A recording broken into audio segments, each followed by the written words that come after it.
eyes. So they took her, dragged her off into the lock holes at her age too. They've took others we miss more, but there's no denying she showed more spirit than most. Into the middle of this came Sam, bursting in with his gaffer. Old Gamgee did not look much older, but he was a little deafer. "Evening, Mr. Baggins," he said. "Glad to see you safe back. I've had a bone to peck with you, in a manner of speaking, if I may be so bold. You didn't never ought to have us sold back in, as I've always said. That's what started out all the mischief. And while you've been traipsing in foreign parts chasing black men up mountains from what my Sam says, the what for he don't make clear, they've been and dug up Bagshot Row and they've ruined my taters." "I'm very sorry, Mr. Gamgee," said Frodo, "but now I've come back. I'll do my best to make amends." "Well, you can't say fairer than that, said the gaffer. Mr. You gentle hobbit, I've always have said, whatever you may think of some others of the name begging your pardon. And I hope my Sam's behaved himself and given satisfaction." "Perfect satisfaction, Mr. Gamgee," said Frodo. "Indeed, if you will believe it, he's now one of the most famous people in all the lands, and they are making songs about his deeds from here to the sea and beyond the great river." Sam blushed, but he looked gratefully at Frodo, for Rosie's eyes were shining, and she was smiling at him. "It takes a lot of believing," said the gaffer. "Though I can see he's been mixing in strange company. What's come of his waistcoat? I don't hold with wearing ironmongery, whether it wears well or no." Farmer Cotton's household and all his guests were up early next morning. Nothing had been heard in the night, but more trouble would certainly come before the day was old. "Seems as if none of the ruffians were left up at Bag End," said Cotton, "but the gang from Waymeet will be along any time now." After breakfast, a messenger from the Tookland rode in. He was in high spirits. "Thane has raised all our country, he said. and the news has gone like far all ways. The ruffians that were watching our land have fled off south. Those escaped alive. The Thane has gone after them to hold off the big gang down that way, but he sent Mr. Peregrine back with all the other folk he can spare." The next news was less good. Mary, who had been out all night, came riding in about 10 o'clock. "There's a big band about 4 miles away," he said. "They're coming along the road from Waymeet, but a good many stray ruffians have joined up with them. There must be close on 100 of them. And they're fire-raising as they come. Curse them!" This lot won't stay to talk. They'll kill if they can," said Farmer Cotton.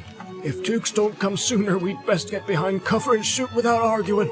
There's got to be some fighting before this is settled, Mr. Frodo." Before long they marched in, 100 strong, from Tuckborough and the Green Hills with Pippin at their head. Mary now had enough sturdy hobbitry to deal with the ruffians. Scouts reported that they were keeping close together. They knew that the countryside had risen against them, and plainly meant to deal with the rebellion ruthlessly, at its centre in Bywater. But however grim they might be, they seemed to have no leader among them who understood warfare. They came on without any precautions. Merry laid his plans quickly. The ruffians came trampling along the east road, and without halting turned up the Bywater road, which ran for some way sloping up between high banks with low hedges on top. Round a bed, about a furlong from the main road, they met a stout barrier of old farm carts upturned. That halted them. At the same moment, they became aware that the hedges on both sides, just above their heads, were all lined with hobbits. Behind them, other hobbits now pushed out some more wagons that had been hidden in a field, and so blocked the way back. A voice spoke to them from above. "Well, you've walked into a trap. Your fellows from Hobbiton did the same, and one is dead and the rest are prisoners. Lay down your weapons. Then go back 20 paces and sit down. Any who try to break out will be shot." But the ruffians could not now be cowed so easily. A few of them obeyed, but were immediately set on by their fellows. A score or more broke back and charged the wagons. 6 were shot, but the remainder burst out, killing 2 hobbits, and then scattering across country in the direction of Woody End. 2 more fell as they ran. Merry blew a loud horn call, and there were answering calls from the distance. "They won't get far," said Pippin. "All that country's alive with our hunters now." Behind the trapped men in the lane, still about 4 score tried to climb the barrier in the banks, and the hobbits were obliged to shoot many of them, or hew them with axes. But many of the strongest and most desperate got out on the west side and attacked their enemies fiercely, being now more bent on killing than escaping. Several hobbits fell and the rest were wavering when Merry and Pippin, who were on the east side, came across and charged the ruffians.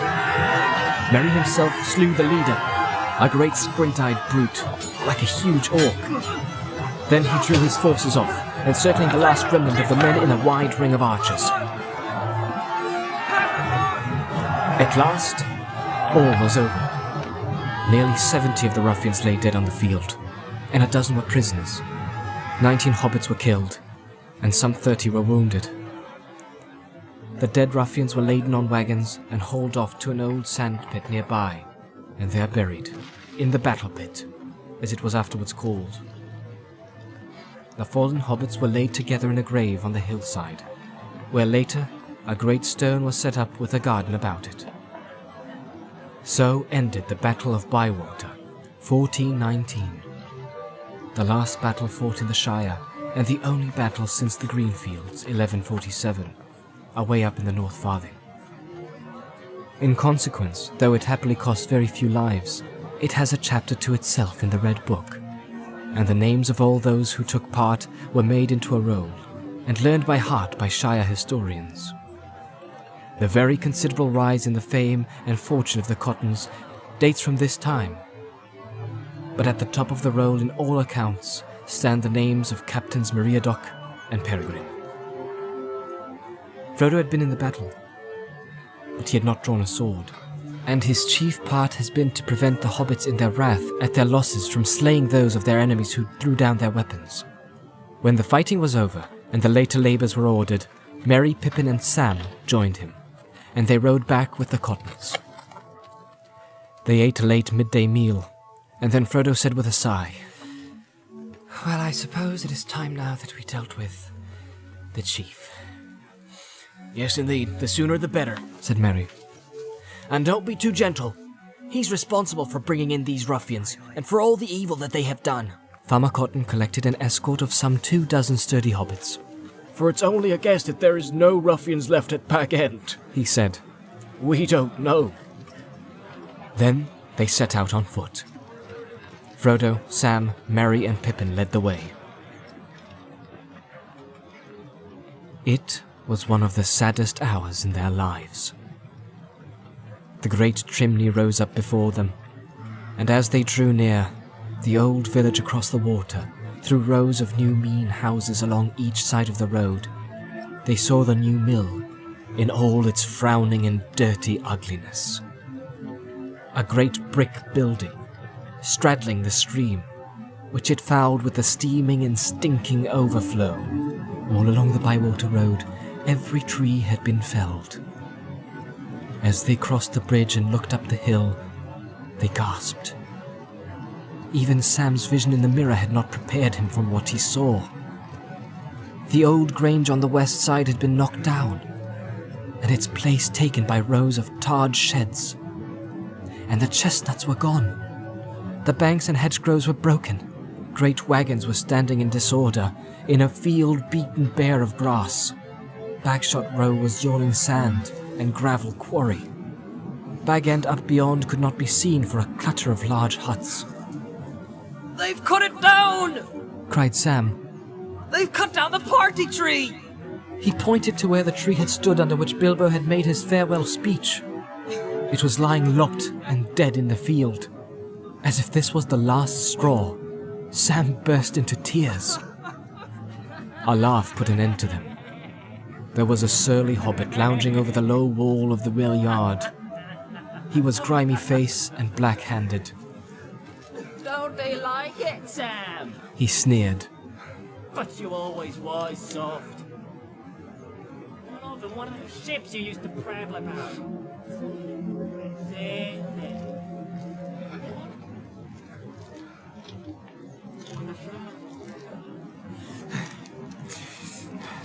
So I see, said Sam.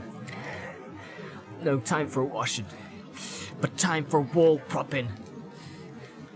But see here, Master Sandyman. I've got a score to pay in this village, and don't you make it any longer with your jeering, or you'll foot a bill too big in your purse. Ted Sandyman spat over the wall. Dan, He said, you can't touch me. I'm afraid of the bosses. But he'll touch you all right, if I have any more of your mouth. Don't waste any more words on the fool, Sam, said Frodo. I hope there are not many more hobbits that have become like this. It would be a worse trouble than all the damage the men have done. You are dirty and insolent, Sandyman, Said Merry. and also very much out of your reckoning. We're just gone up the hill to remove your precious boss. We have dealt with his men.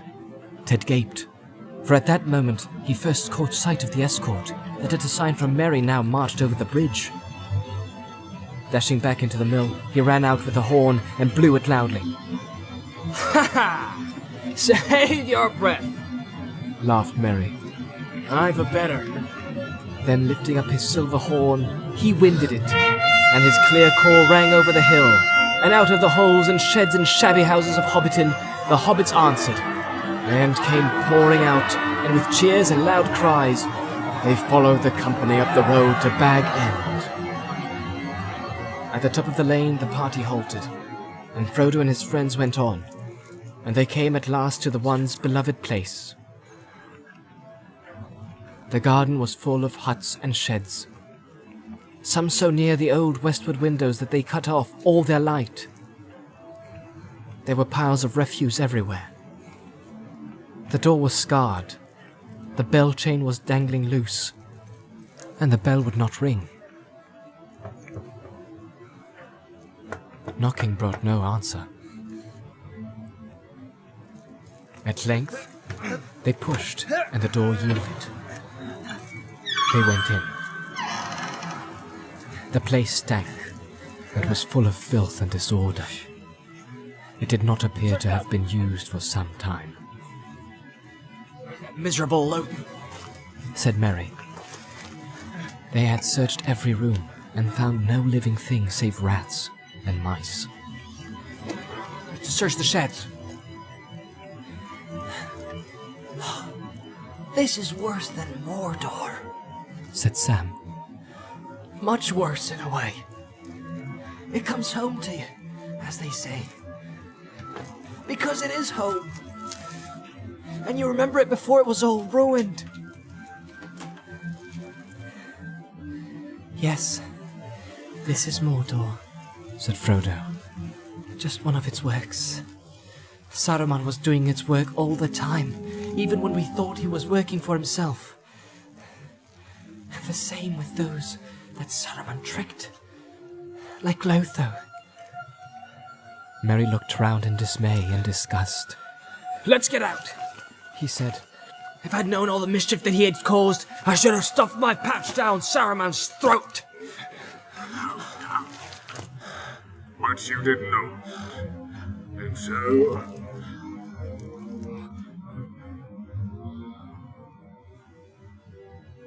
There, standing at the door, was Saruman himself, looking well-fed and well-pleased.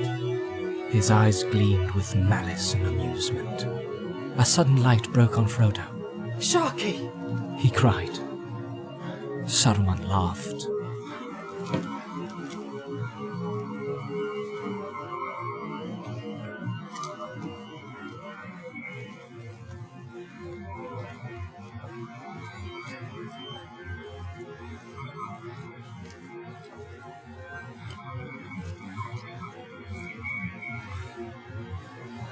I did not, said Frodo, but I might have guessed.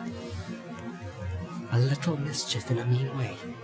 Gandalf warned me that you were still capable of it, Quite capable. said Saruman. And more than a little.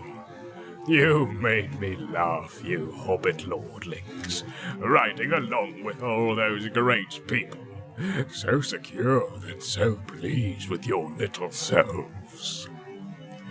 You thought you had done very well out of it, and could now just amble back and have a nice quiet time in the country. Saruman's home could be all wrecked, and he could be turned out, but no one could touch yours. Oh, no. Gandalf would look after your affairs.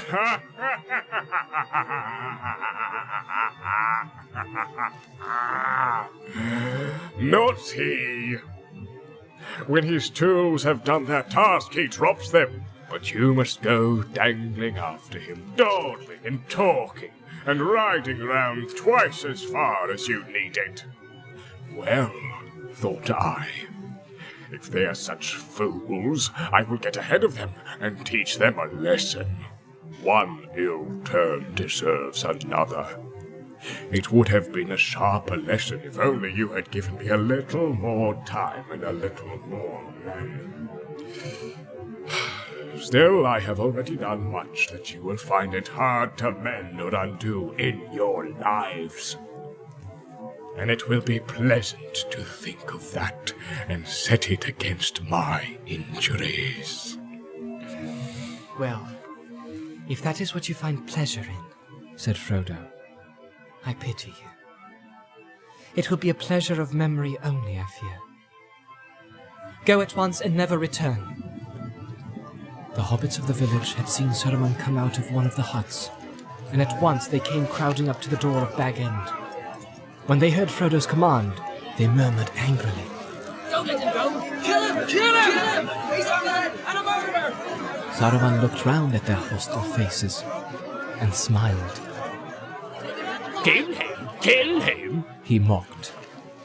Kill him! If you think there are enough of you, my brave hobbits. He drew himself up and stared at them darkly with his black eyes. But do not think that when I lost all my goods, I lost all my power.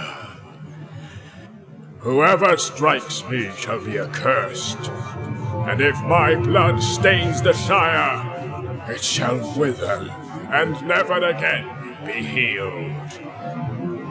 The hobbits recoiled, but Frodo said, His voice that can still daunt you and deceive you. It is useless to meet revenge with revenge. It will heal nothing. Go, Saruman, by the speediest way. Saruman called, and out of a nearby hut came Wormtongue, crawling, almost like a dog. To the road again, Worm! Said Saruman. Fine fellows and lordlings are turning us adrift again. Come along. Saruman turned to go, and Wormtongue shuffled after him. But even as Saruman passed close to Frodo, a knife flashed in his hand, and he stabbed swiftly. The blade turned on the hidden mail cloak and snapped. A dozen hobbits, led by Sam, leapt forward with a cry and flung the villain to the ground. Sam drew his sword. No, Sam! Said Frodo. Do not kill him even now, for he has not hurt me. And in any case, I do not wish him to be slain in this evil mood. He was great once, of a noble kind that we should not dare to raise our hands against. He has fallen, and his cure is beyond us. But I would still spare him, in the hope that he may find it. Saruman rose to his feet and stared at Frodo. There was a strange look in his eyes of mingled wonder and respect and hatred. You have grown, halfling, He said. Yes, you have grown very much. You are wise and cruel. You have robbed my revenge of sweetness, and now I must go hence in bitterness, in debt of your mercy. I hate it, and you. Well, I go, and I will trouble you no more. But do not expect me to wish you health and long life. You will have neither, but that is not my doing. I merely foretell. He walked away, and the hobbits made a lane for him to pass, but their knuckles whitened as they gripped on their weapons. Wormtongue hesitated, and then followed his master. Wormtongue, Called Frodo. you need not follow him. I know of no evil you have done to me. You can have a rest and food here for a while until you are stronger, and can go your own ways. Wormtongue halted and looked back at him, half prepared to stay. Saruman turned. No evil? Oh, no. Even when he sneaks out at night, it is not only to look at the stars. But did I hear someone ask where poor Lotho is hiding? You know, don't you, Worm? Will you tell them? Wormtongue cowered down and whimpered. No. Then I will. Said Saruman. Worm killed your chief. Poor little fellow. Your nice little boss. Didn't you, Worm? Stabbed him in his sleep, I believe. Buried him, I hope, though Worm has been very hungry lately. No, Worm is not really nice. You had better leave him to me. A look of wild hatred came into Wormtongue's red eyes. You told me to. You made me do it. Saruman laughed. You do what Sharky says, always. Don't you, Worm? Well, now he says, follow. He kicked Wormtongue in the face as he grovelled and turned and made off. But at that, something snapped. Suddenly Wormtongue rose up, drawing a hidden knife, and then with a snarl like a dog, he sprang on Saruman's back, jerked his head back, cut his throat, and with a yell ran off down the lane. Before Frodo could recover or speak a word, 3 hobbit bows twanged and Wormtongue fell dead. To the dismay of those that stood by, about the body of Saruman, a grey mist gathered, and rising slowly to a great height, like a smoke from a fire, as a pale, shrouded figure it loomed over the hill. For a moment it wavered, looking to the west, but out of the west came a cold wind, and it bent away, and with a sigh dissolved into nothing. Frodo looked down at the body with pity and horror, for as he looked it seemed that long years of death were suddenly revealed in it, and it shrank, and the shriveled face became rags of skin upon a hideous skull. Lifting up the skirt of the dirty cloak that sprawled beside it, he covered it over, and turned away. And that's the end of that. Said Sam. A nasty end. And I wish I needn't have to see it. But it's a good riddance. Said Merry. I hope so. Said Frodo and sighed. The very last stroke. But to think that it should fall here, at the very door of Bag End. Among all my hopes and fears, at least, I never expected that. I shan't call it the end till we've cleared up the mess, said Sam gloomily. and that will take a lot of time and work.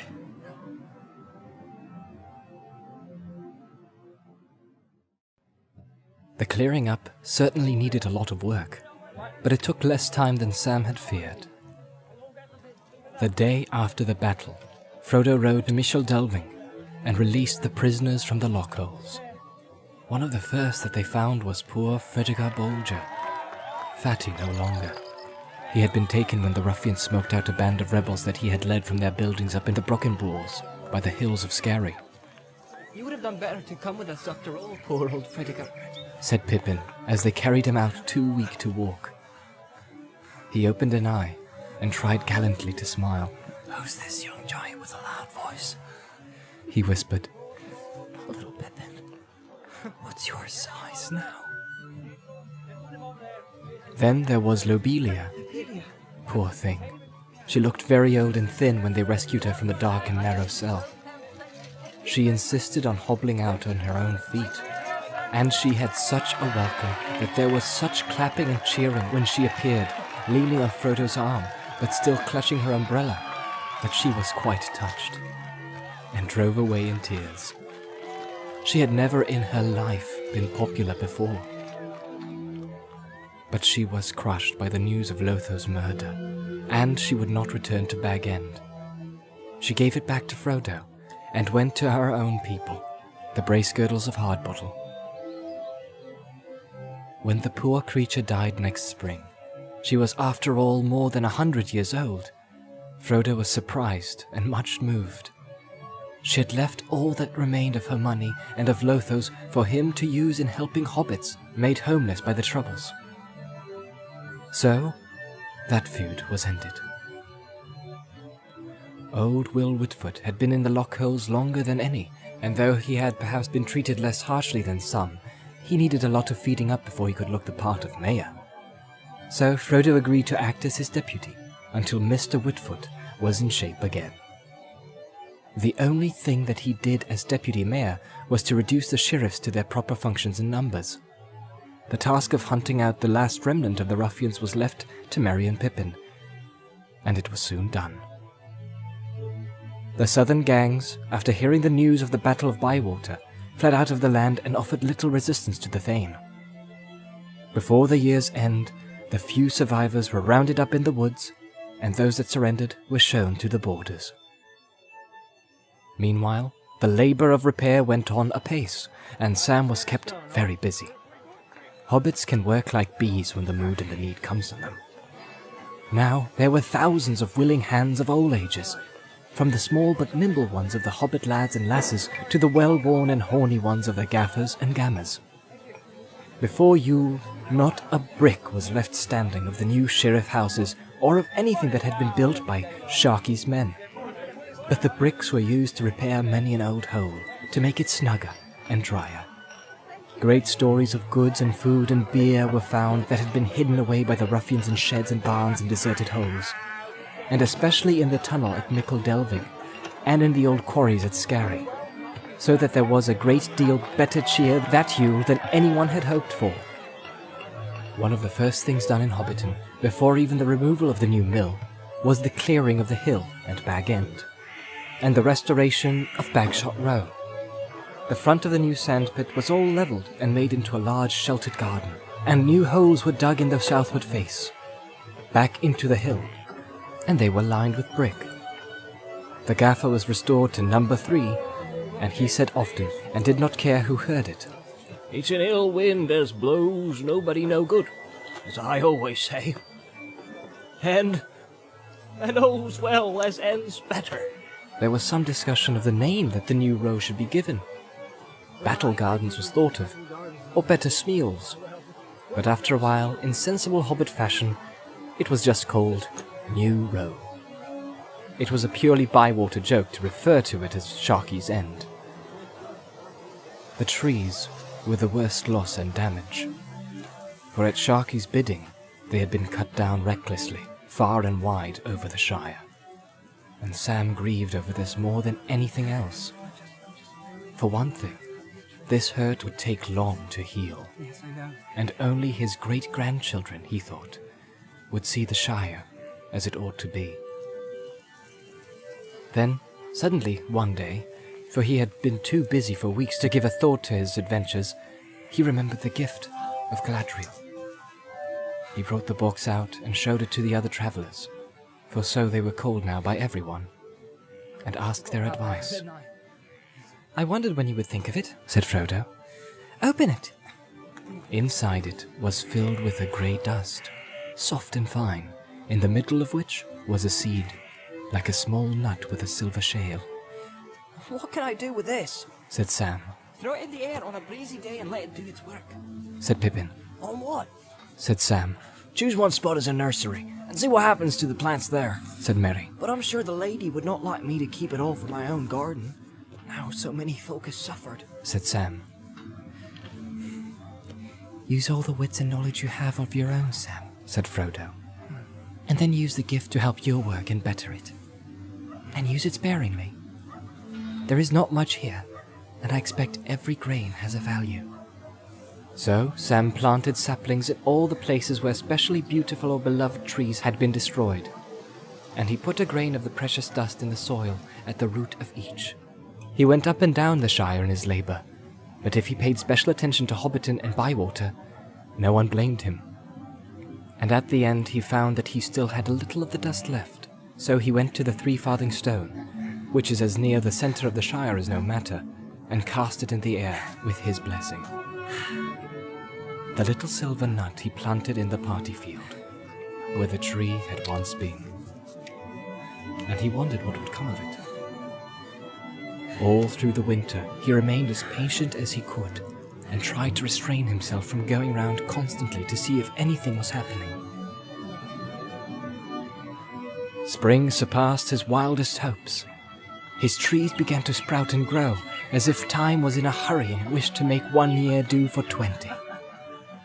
In the party field, a beautiful young sapling leapt up. It had silver bark and long leaves and burst into golden flowers in April. It was indeed a mallow, and it was the wonder of the neighborhood. In after years, as it grew in grace and beauty, it was known far and wide, and people would come long journeys to see it. The only mallow west of the mountains and east of the sea, and one of the finest in the world.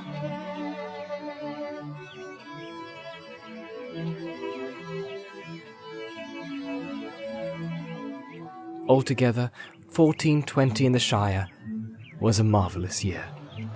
Not only was there wonderful sunshine and delicious rain, in due times and perfect measure, but there seemed something more, an air of richness and growth, and a gleam of beauty beyond that of mortal summers that flicker and pass upon this middle earth. All the children born or begotten in that year, and there were many, were fair to see and strong, and most of them had a rich golden hair that had before been rare among hobbits. The fruit was so plentiful that young hobbits very nearly bathed in strawberries and cream, and later they sat on the lawns under the plum trees and ate, until they had made piles of stones like small pyramids or the heaped skulls of a conqueror, and then they moved on. And no one was ill, and everyone was pleased, except those who had to mow the grass. In the South Farthing the vines were laden, and the yield of leaf was astonishing, and everywhere there was so much corn that at harvest every barn was stuffed. The North Farthing barley was so fine that the beer of 1420 malt was long remembered and became a byword. Indeed, a generation later, one might hear an old gaffer in an inn, after a good pint of well-earned ale, put down his mug and sigh, That was proper 1420, that was. Sam stayed at first at the Cottons with Frodo, but when the new row was ready, he went with the gaffer. In addition to all his other labours, he was busy directing the cleaning up and restoring of Bag End. But he was often away in the Shire, on his forestry work. So he was not at home in early March, and did not know that Frodo had been ill. On the 13th of that month, Farmer Cotton found Frodo lying on his bed. He was clutching a white gem that hung on a chain about his neck, and he seemed half in a dream.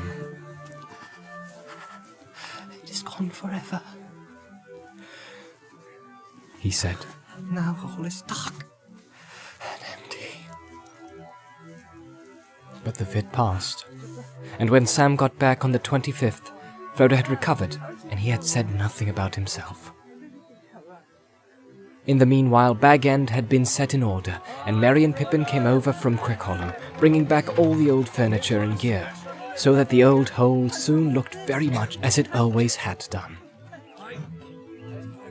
When all was at last ready, Frodo said, When are you going to move in and join me, Sam? Sam looked a bit awkward. There is no need to come yet if you don't want to. Said Frodo. But you know the gaffer is close at hand, and he will be very well looked after by Wido Rumble. Oh, it's not that, Mr. Frodo, said Sam, and he went very red. Well, what is it? It's Rosie. Rosie Cotton, said Sam. It seems she didn't like my going abroad at all, poor lass. But as I hadn't spoken, she couldn't say so. And I didn't speak because I had a job to do first. But now I have spoken, and she says, Well, you've wasted a year, so why wait longer? Wasted, I says. I wouldn't call it that. Still, I see what she means. I feel torn in two, as you might say. I see, said Frodo. You want to get married, and yet you want to live with me in Bag End too? My dear Sam, how easy! Get married as soon as you can, and then move in with Rosie. There's room enough in Bag End for as big a family as you could wish for. And so it was settled. Sam Gamgee married Rosie Cotton in the spring of 1420, which was also famous for his weddings, and they came and lived at Bag End. And if Sam thought himself lucky, Frodo knew that he was more lucky himself. For there was not a hobbit in the Shire that was looked after with such care. When the labours of repair had all been planned and set going, he took a quiet life, writing a great deal and going through all his notes. He resigned the office as deputy mayor at the Free Fair that midsummer, and dear old Will Whitfoot had another 7 years of presiding at banquets. Merry and Pippin lived together for some time at Crickhollow, and there was much coming and going between Buckland and Bag End. The two young travellers cut a great dash in the Shire with their songs and their tales and their finery, and their wonderful parties. Lordly, folk called them, meaning nothing but good, for it warmed all hearts to see them go riding by with their mail shirts so bright and their shields so splendid, laughing and singing songs of far away. And if they were now large and magnificent, they were unchanged otherwise, unless they were indeed more fair-spoken, and more jovial, and full of merriment than ever before. Frodo and Sam, however, went back to ordinary attire, except that when there was need they both wore long grey cloaks, finely woven, and clasped at the throat with beautiful brooches. And Mr. Frodo wore always a white jewel on a chain that he often would finger. All things now went well, with hope always of becoming still better, and Sam was as busy and as full of delight as even a hobbit could wish. Nothing for him marred that whole year, except for some vague anxiety about his master. Frodo dropped quietly out of all the doings of the Shire, and Sam was pained to notice how little honour he had in his own country. Few people knew or wanted to know about his deeds and adventures. Their admiration and respect were given mostly to Mr. Meriadoc and Mr. Peregrine, and, if Sam had known it, to himself. Also in the autumn there appeared a shadow of old troubles. One evening, Sam came into the study and found his master looking very strange. He was very pale, and his eyes seemed to see things far away. What's the matter, Mr. Frodo? Said Sam. I am wounded. He answered. Wounded. It will never really heal. But then he got up, and the turn seemed to pass, and he was quite himself the next day. It was not until afterwards that Sam recalled that the date was October the 6th. 2 years before on that day it was dark in the dell under Weathertop. Time went on, and 1421 came in. Frodo was ill again in March, but with a great effort he concealed it, for Sam had other things to think about. The first of Sam and Rosie's children was born on the 25th of March, a date that Sam noted. Well, Mr. Frodo, He said, I'm in a bit of a fix. Rose and me had settled to call him Frodo, with your leave. But it's not him. It's her. Though as pretty a maid child as any could hope for, taken after Rose more than me, luckily. So, we don't know what to do. Well, Sam, said Frodo, what's wrong with the old customs? Choose a flower name like Rose.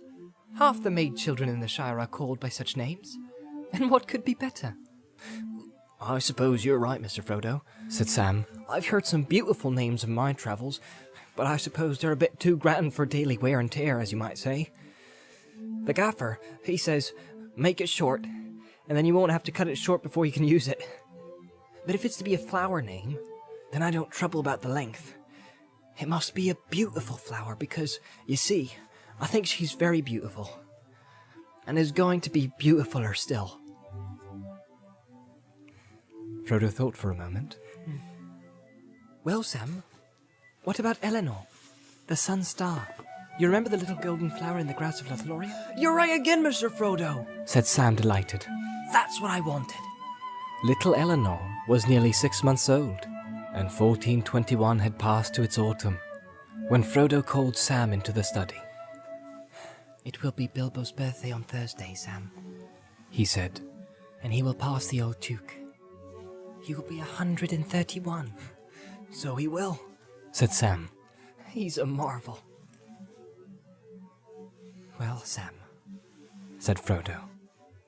I want you to see Rose and find out if she can spare you, so that you and I can go off together. You can't go far off for a long time now, of course. He said a little wistfully. Well, not very well, Mr. Frodo. Of course not. But never mind. You can see me on my way. Tell Rose that you won't be away very long. Not more than a fortnight. And you'll come back quite safe. I wish I could go all the way with you to Rivendell, Mr. Frodo, to see Bilbo. Said Sam. And yet the only place I really want to be in is here. I am that torn in two. Poor Sam. It will feel like that, I'm afraid. Said Frodo. But you will be healed. You were meant to be solid and whole. And you will be. In the next day or two, Frodo went through his papers and his writings with Sam, and he handed over his keys. There was a big book with plain red leather covers. Its tall pages were now almost filled. At the beginning, there were many leaves covered with Bilbo's thin, wandering hand, but most of it was written in Frodo's firm, flowing script. It was divided into chapters, but chapter 80 was unfinished. And after that were some blank leaves. The title page had many titles on it, crossed out one after another, so: My Diary, My Unexpected Journey, There and Back Again, and What Happened After. Adventures of 5 Hobbits, The Tale of the Great Ring, compiled by Bilbo Baggins from his own observations and the accounts of his friends. What We Did in the War of the Ring. There Bilbo's hand ended, and Frodo had written, The Downfall of the Lord of the Rings, and the Return of the King. As seen by the little people, being the memoirs of Bilbo and Frodo of the Shire, supplemented by the accounts of their friends and the learning of the wise, together with extracts from books of lore translated by Bilbo in Rivendell. Why, you've nearly finished it, Mr. Frodo. Sam exclaimed. Well, you have kept at it, I must say. I have quite finished, Sam, said Frodo. The last pages are for you. On September the 21st, they set out together. Frodo on the pony that had borne him all the way from Minas Tirith, and was now called Strider, and Sam on his beloved Bill. It was a fair, golden morning, and Sam did not ask where they were going. He thought he could guess. They took the stock road over the hills and went towards the woody end, and they let their ponies walk at their leisure. They camped in the green hills, and on September the 22nd, they rode gently down into the beginning of the trees as afternoon was wearing away. If that isn't the very tree you hid behind when the Black Rider first showed up, Mr. Frodo, said Sam, pointing to the left. Seems like a dream now.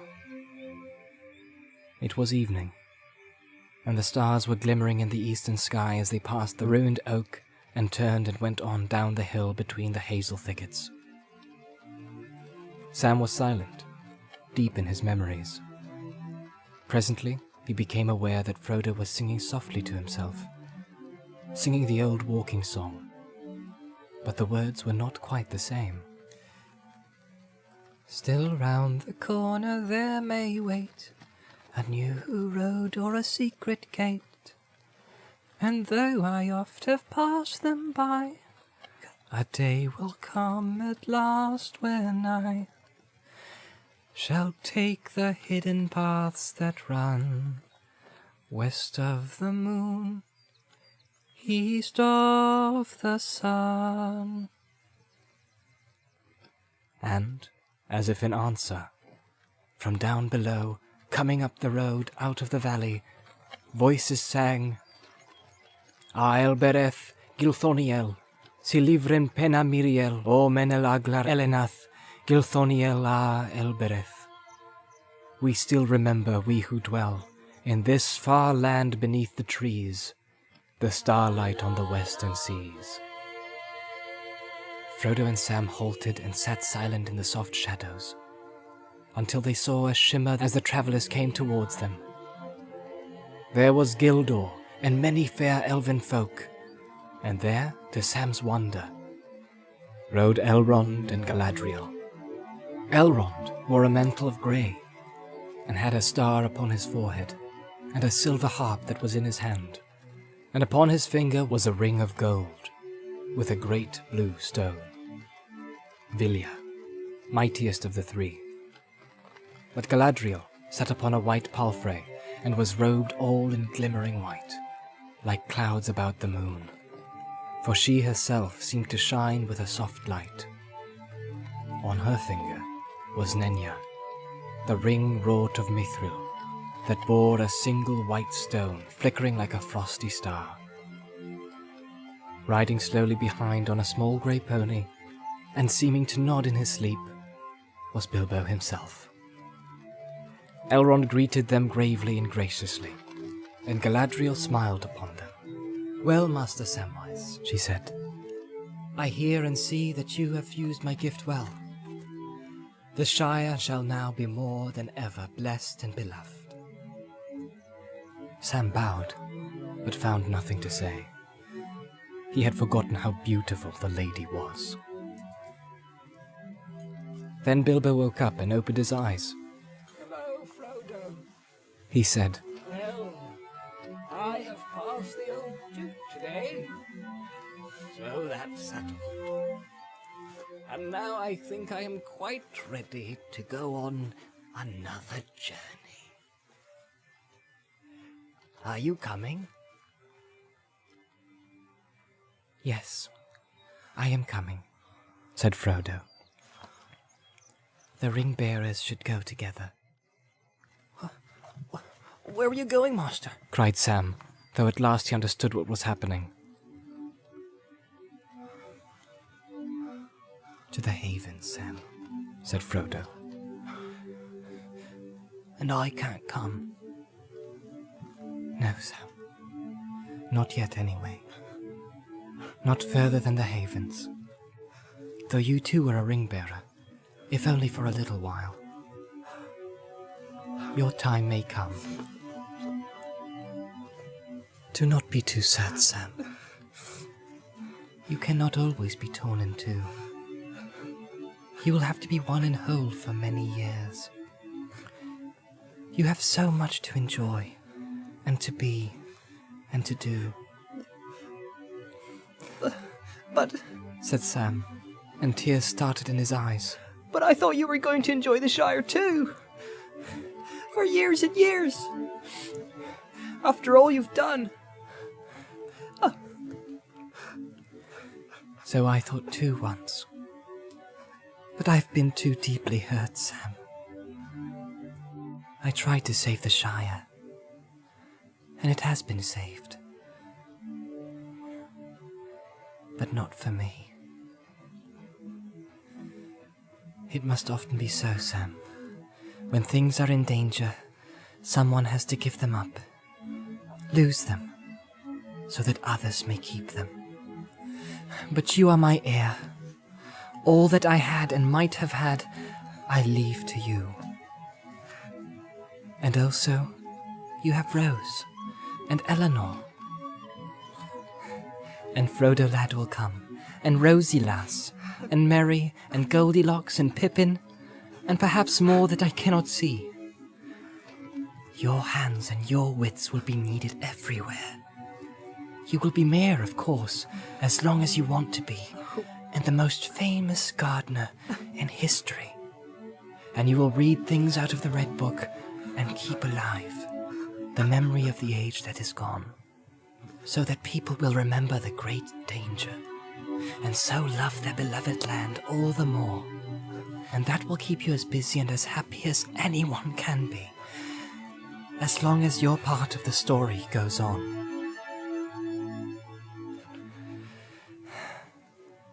Come now. Ride with me. Then Elrond and Galadriel rode on. For the Third Age was over, and the days of the rings were past. And an end was come of the story and song of those times. With them went many elves of the high kindred who would no longer stay in Middle-earth. And among them, filled with a sadness that was yet blessed and without bitterness, rode Sam and Frodo and Bilbo, and the elves delighted to honor them. Though they rode through the mist of the Shire, all the evening and all the night, none saw them pass, save the wild creatures, or here and there some wanderer in the dark who saw a swift shimmer under the trees, or a light and shadow flowing through the grass as the moon went westward. And when they had passed from the Shire, going about the south skirts of the White Downs, they came to the far downs, and to the towers, and looked on the distant sea. And so they rode down at last to Mithlond, to the Grey Havens, in the long Firth of Lune. As they came to the gates, Círdan the shipwright came forth and greeted them. Very tall he was, and his beard was long, and he was grey and old, save that his eyes were keen as stars. And he looked at them and bowed, and said, "All is now ready." Then Círdan led them to the havens, and there was a white ship lying, and upon the quay beside a great grey horse stood a figure robed all in white awaiting them. As he turned and came towards them, Frodo saw that Gandalf now wore openly on his hand the third ring, Narya the Great, and the stone upon it was red as fire. Then those who were to go were glad, for they knew that Gandalf also would take ship with them. But Sam was now sorrowful at heart, and it seemed to him that if the parting would be bitter, more grievous still would be the long road home alone. But even as they stood there, and the elves were going aboard, and all was being made ready to depart, up rode Merry and Pippin in great haste. And amid his tears, Pippin laughed. You tried to give us the slip once before and failed, Frodo, he said. This time you have nearly succeeded, but you have failed again. It was not Sam, though, that gave you away this time, but Gandalf himself. "Yes," said Gandalf. "for it will be better to ride back 3 together than 1 alone." Well, here at last, dear friends, on the shores of the sea, comes the end of our fellowship in Middle-earth. Go in peace. I will not say, do not weep, for not all tears are an evil. Then Frodo kissed Merry and Pippin,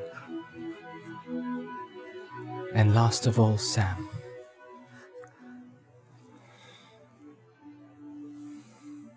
And went aboard, and the sails were drawn up, and the wind blew, and slowly the ship slipped away down the long grey firth. And the light on the glass of Galadriel that Frodo bore glimmered and was lost.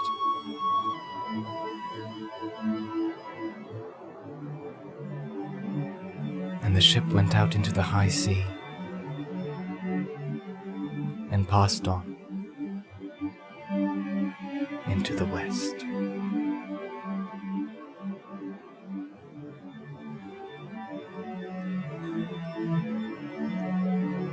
Until at last, on a night of rain, Frodo smelled a sweet fragrance on the air, and heard a sound of singing that came over the water.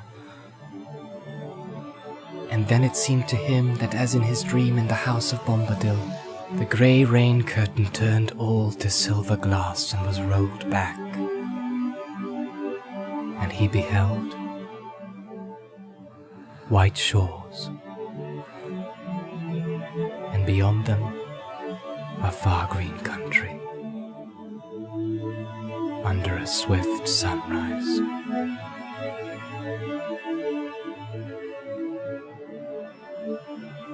But to Sam, the evening deepened to darkness as he stood at the haven. And as he looked at the grey sea, he saw only a shadow on the waters that was soon lost in the west. There still he stood, far into the night, hearing only the sigh and murmur of the waves on the shores of Middle-earth. And the sound of them sank deep into his heart. Beside him stood Merry and Pippin, and they were silent.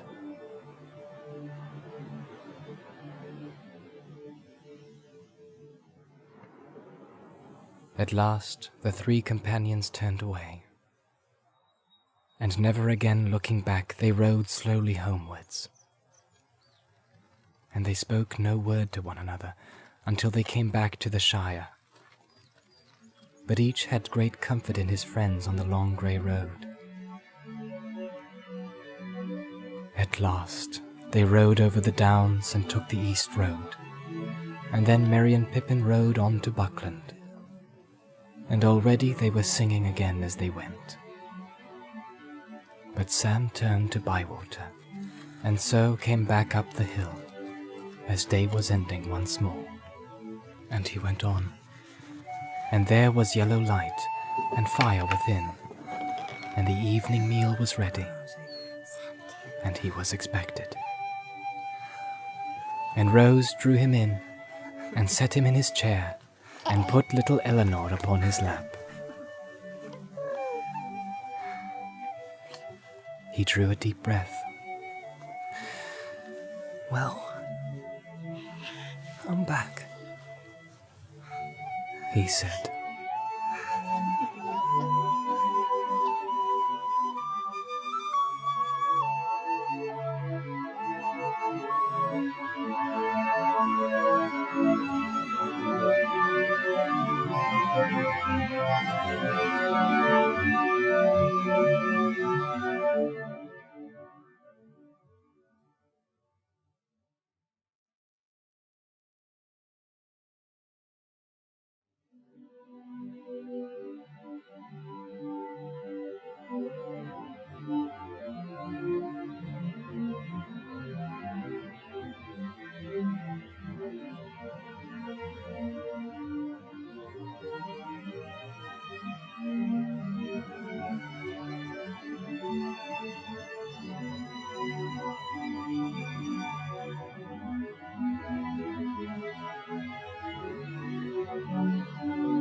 Round the corner there may wait a new road or a secret gate, and though I have passed them by, a day will come.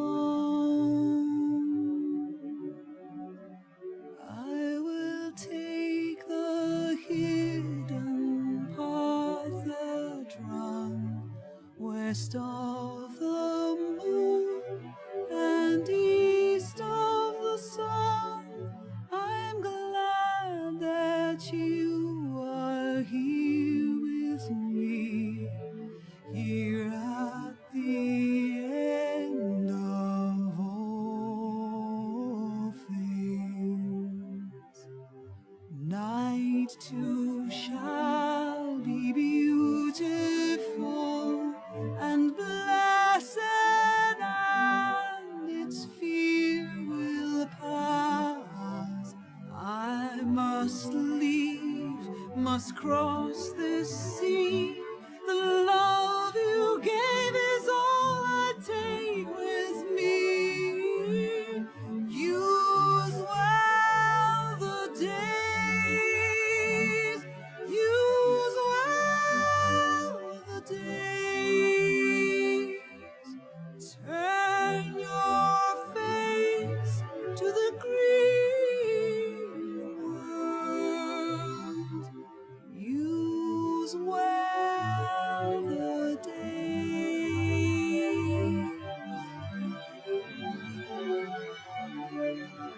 7 stars and 7 stones and 1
Samwise is elected mayor of the Shire. Peregrine Took marries Diamond of Longcleave. King Elisar issues an edict that men are not to enter the Shire, and he makes it a free land under the protection of the Northern Sceptre. 1430. Faramir, son of Peregrine, born. 1431. Goldilocks, daughter of Samwise, born. 1432. Meriadoc, called the Magnificent, becomes master of Buckland. Great gifts are sent to him by King Eomer and the Lady Eowyn of Ithilien. 1434. Peregrine becomes the Took and Thane. King Elisar makes the Thane the Master and the Mayor Councillors of the North Kingdom. Master Samwise is elected mayor for the second time. 1436. King Elisar rides north and dwells for a while by Lake Evendim. He comes to the Brandywine Bridge and there greets his friends. He gives the Star of the Dunedain to Master Samwise, and Eleanor is made a maid of honour to Queen Arwen. 1441. Master Samwise becomes mayor for the third time. 1442. Master Samwise and his wife and Eleanor ride to Gondor and stay there for a year. Master Tolman Cotton acts as deputy mayor. 1448. Master Samwise becomes mayor for the fourth time. 1451. Eleanor the Fair marries Fastred of Greenholm on the far downs. 1452. The west march from the far downs to the Tower Hills, Emin Beriad, is added to the Shire by the gifts of the king. Many hobbits removed to it. 1454. Elfstan Fairbarn, son of Fastred and Eleanor, is born. 1455.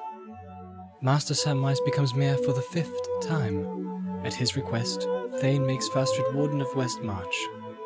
Fastred and Eleanor make their wedding at Undertowers on the Tower Hills, where their descendants, the Fairbarns of the Towers, dwelt for many generations. 1462. Master Samwise becomes mayor for the sixth time. 1463. Faramir Took marries Goldilocks, daughter of Samwise. 1469. Master Samwise becomes mayor for the seventh and last time, being in 1476, at the end of his office, 96 years old. 1482. Death of Mistress Rose, wife of Master Samwise, on Mid-Year's Day. On September 22nd, Master Samwise rides out from Bag End. He comes to the Tower Hills, and is last seen by Eleanor, to whom he gives the Red Book, afterwards kept by the Fairbarns. Among them the tradition is handed down from Eleanor that Samwise passed the towers, and went to the Grey Havens, and passed over sea. Last of the Ring Bearers. 1484. In the spring of the year, a message came from Rohan to Buckland that King Eomer wished to see Master Holdwine once again. Meriadoc was then old, 102, but still hale. He took counsel with his friend the Thane, and soon after they handed over their goods and offices to their sons and rode away over the Sarn Ford, and they were not seen again in the Shire.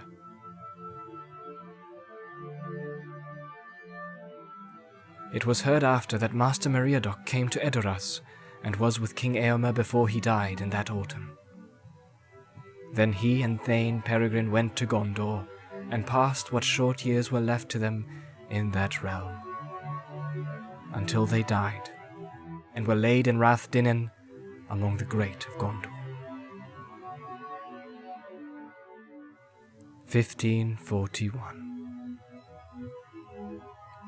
In this year, on March 1st, came at last the passing of King Elisar.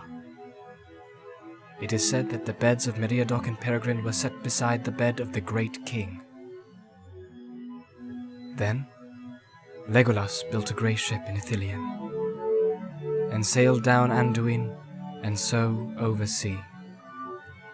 And with him, it is said, went Gimli the dwarf. And when that ship passed, an end was come in Middle-earth of the Fellowship of the Ring.